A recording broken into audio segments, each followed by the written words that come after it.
Що повинна робити? What should NATO do? Eliminate the possibility of Russia using nuclear weapons. I once again appeal to the international community, as it was before February 24th. We need preemptive strikes so that Russia would know what awaits them if they use nuclear weapons, not the other way around.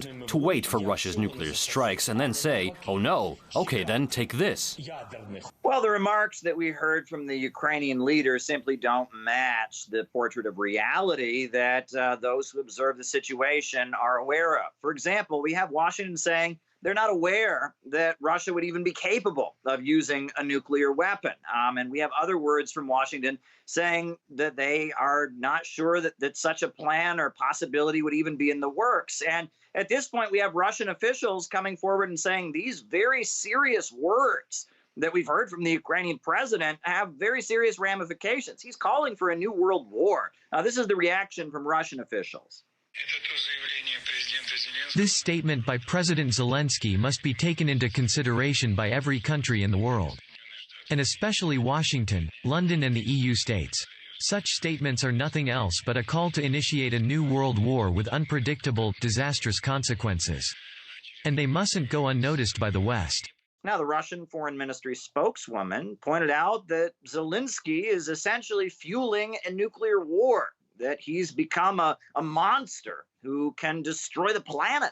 If you want peace, you don't call for preemptive strikes and a nuclear escalation. And that seems to be what the Ukrainian president has done, and it fits a pattern of escalation here. Now, recently we saw the Polish leader go as far as saying that Poland was willing to host nuclear weapons from the United States when the United States says it has no plans to put nuclear weapons in Poland. And it's important to note that the government in Kiev is at this point dependent on loans from the West. If they were not being financially propped up by NATO, financially propped up by the United States in particular, and there was not a constant inflow of weapons, that government would have fallen. And it seems like their strategy here is to escalate as much as they possibly can to try and make this conflict as serious, as desperate, as extreme as they possibly can, and at the same time claim that they somehow want peace. Now, it's important to note that Ukraine announced they were attempting to fast-track join NATO, to join the NATO alliance very, very quickly, something that the White House said they were not even informed of.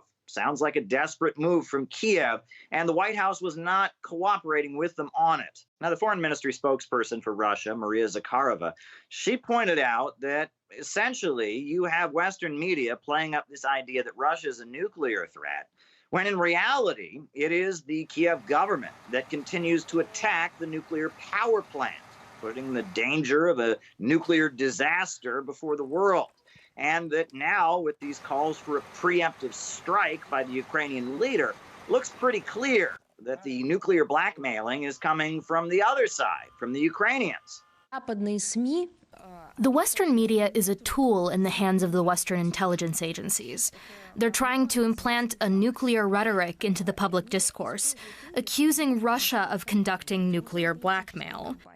This is how the machine works. As soon as Russian officials say something, for example, about our position of not having been the first country to actually use nuclear weapons, or our absolute adherence to all our regulations about these arms, immediately the Western media cuts out certain keywords, pastes them into their articles, and throws everything else away, fabricating something that is exactly the opposite of what we stated.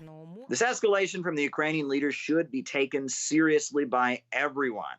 However, the Western media seems to have turned a blind eye to the actions of Zelensky.